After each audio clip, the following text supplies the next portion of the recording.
Oke, assalamualaikum warahmatullahi wabarakatuh. Kembali lagi berjumpa bersama saya di sini, Dwi Agustiawan, akan membawa pada perkuliahan pada hari ini dengan mata kuliah pembelajaran bahasa Indonesia di kelas rendah. Nah, pada mata kuliah ini kita akan membahas yang lebih menarik lagi adalah pembelajaran membaca pemahaman di kelas rendah.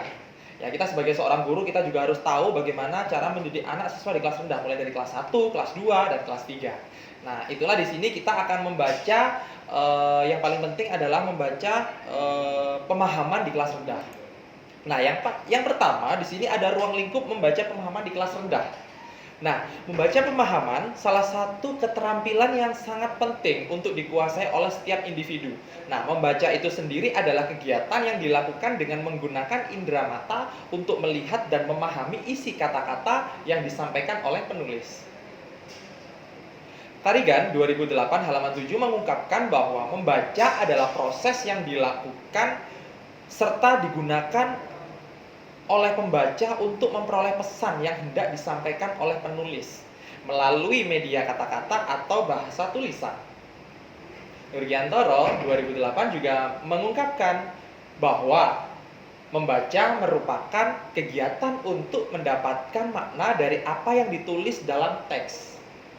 Membaca juga merupakan suatu strategis, artinya membaca yang efektif menggunakan berbagai strategi, membaca yang sesuai dengan teks dan konteks dalam rangka meningkatkan kualitas dan pembelajaran dan pengajaran bagi peserta didik kita.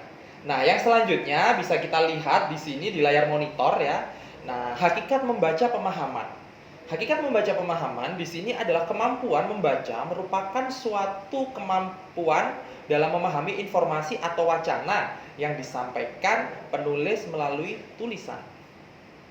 Membaca pemahaman atau reading for understanding merupakan jenis membaca yang bertujuan untuk memahami standar-standar atau norma-norma kesastraan secara resensi, kritis, lalu kemudian dalam bahasa drama tulis dan pola-pola fiksi. Itu menurut pendapat dari Tarigannya. Kemudian yang kedua di sini membaca pemahaman adalah suatu proses memperoleh makna secara aktif, melibatkan pengetahuan ya dan pengalaman setelah dimiliki oleh pembaca serta dihubungkan dengan isi bacaan. Nah, di sini ada terdapat 3 bagian hal pokok membaca pemahaman, yaitu adalah pengetahuan dan pengalaman yang telah dimiliki oleh peserta didik kita dengan topik-topik yang menarik. Yang kedua di sini adalah menghubungkan pengetahuan, pengalaman dengan teks. Nah, yang selanjutnya di sini adalah proses memperoleh makna secara aktif sesuai dengan pandangan yang dimiliki.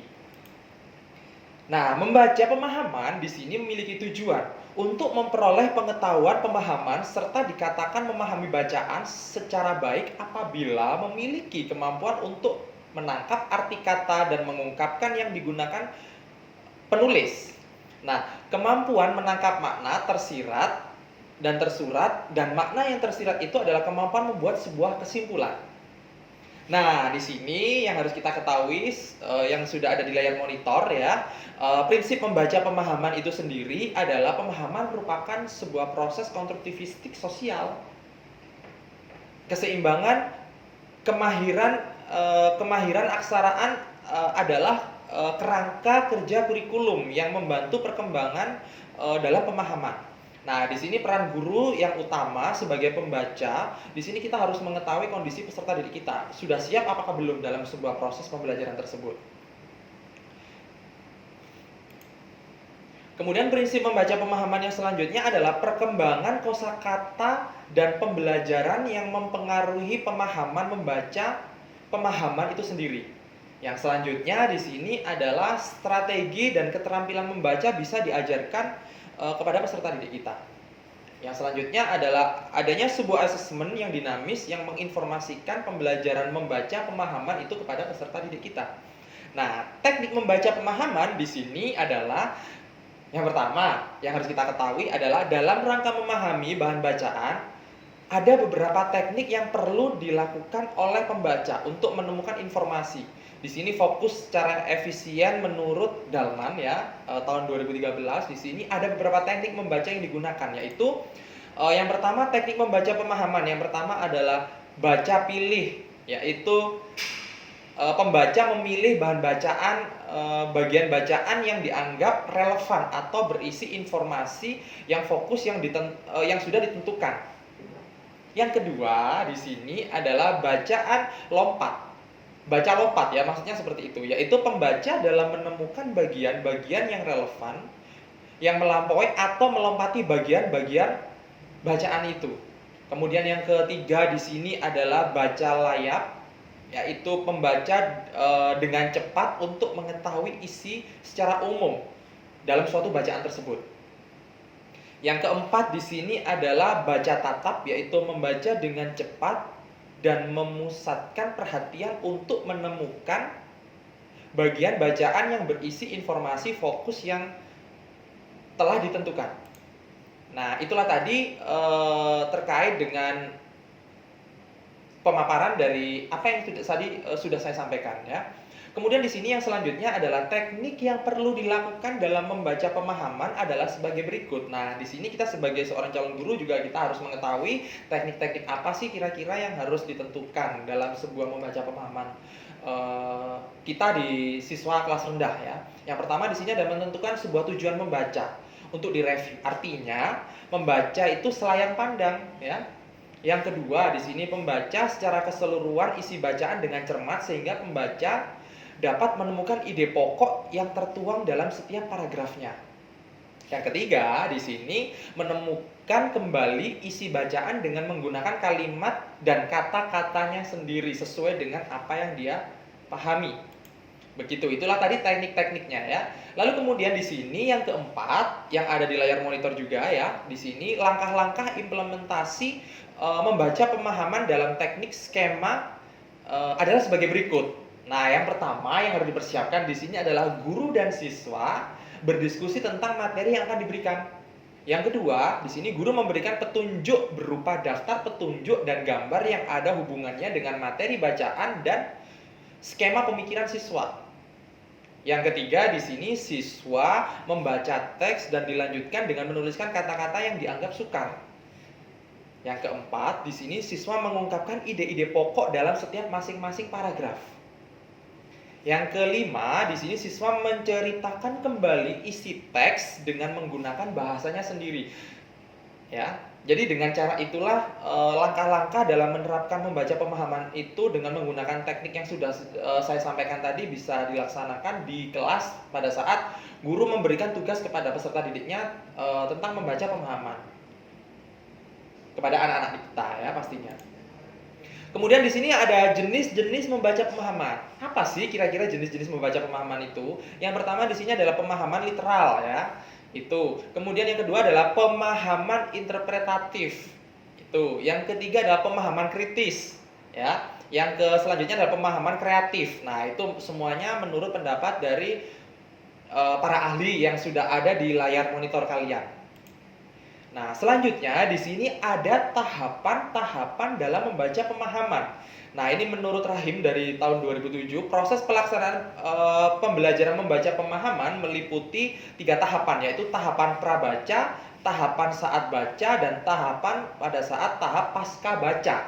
Nah, itulah di sini 3 tahapan itu melatar belakangi dari masing-masing tahapannya. Nah, mungkin bisa dilihat di layar monitor di samping ya. Bisa kalian baca sendiri untuk bisa kalian maknai artinya ya. Jadi tahap baca itu adalah kegiatan prabaca. Pengajaran dilaksanakan sebelum siswa melakukan kegiatan membaca. Nah, kalau misalkan tahap saat baca di sini adalah kegiatan prabaca adalah kegiatan saat baca dalam kegiatan saat baca dengan menggunakan kalimat yang strategis. Nah, seperti itu. Kemudian tahap pasca baca ini dilakukan untuk memudahkan siswa memadukan informasi baru yang dibacanya ke dalam skemata yang telah dimiliki sehingga diperoleh tingkat pemahaman yang lebih tinggi. Nah, itulah tadi 3 tahapan di dalam membaca pemahaman di siswa kelas rendah ya. Seperti itu. Kemudian yang selanjutnya di sini kalian juga harus tahu betul bahwasanya pelaksanaan pembelajaran membaca pemahaman di sekolah dasar itu yang seperti apa. Nah, menurut pemaparan dari teori para ahli di sini, aktivitas dan tugas membaca merupakan suatu hal yang tidak dapat ditawar-tawar lagi. Dalam dunia pendidikan, dalam mengembangkan kegiatan pembelajaran, kurikulum tingkat satuan pendidikan sekolah dasar menyatakan bahwa kegiatan pembelajaran dirancang untuk memberikan pengalaman belajar yang melibatkan proses mental dan fisik melalui interaksi antara peserta didik dengan guru, lingkungan dan sumber belajar, dan juga kompetensi dasar yang dimiliki oleh seorang guru. Nah, itu menjadi salah satu pembelajaran yang dilaksanakan di sekolah dasar adalah pelaksanaan pembelajaran bahasa Indonesia yang sudah guru lakukan setiap hari pada saat proses pembelajaran itu berlangsung. Nah, yang selanjutnya di sini adalah fokus mempengaruhi faktor-faktor yang mempengaruhi membaca pemahaman. Yang pertama di sini yang kita harus tahu adalah faktor psikologis. Nah, faktor psikologis itu mencakup kesehatan fisik, lalu kemudian keterbatasan neurologis dan jenis kelamin, kemudian kesehatan fisik seperti gangguan pada alat berbicara atau alat pendengaran. Nah, seperti itulah faktor-faktor secara psikologis ya. Secara fisiologis, itu yang pertama. Faktor yang kedua adalah faktor intelektual. Nah, apa yang kalian ketahui tentang faktor intelektual? Faktor secara intelektual di sini adalah secara umum ada hubungan positif tetapi rendah ya antara kecerdasan yang diindikasikan oleh IQ dengan rata-rata peningkatan remedial membaca. Artinya di sini faktor intelektual itu berkaitan dengan IQ atau SQ kita ya, begitu. Kemudian faktor yang ketiga di sini faktor lingkungan. Bahwasanya lingkungan itu juga mempengaruhi pada setiap pembentukan karakter dari masing-masing peserta didik itu sendiri. Nah, faktor lingkungan ini juga mempengaruhi kemajuan atau kemampuan membaca siswa. Nah, faktor lingkungan ini sendiri mencakup latar belakang, pengalaman siswa selama pembelajaran di rumah atau di sekolah, kemudian kemampuan bahasa anak, kondisi di rumah dapat membantu anak itu dapat menghalangi anak belajar membaca secara mandiri atau bimbingan dengan orang tua. Kualitas dan luasnya pengalaman anak di rumah ini juga penting bagi kemajuan belajar membaca. Kemudian kondisi sosial dalam bergaul, dalam berkomunikasi dengan teman sejawat, atau kondisi ekonomi juga mempengaruhi juga. Sehingga anak berasal dari rumah itu memberikan banyak kesempatan dalam membaca secara mandiri. Sehingga anak benar-benar bisa memahami apa yang akan dia baca.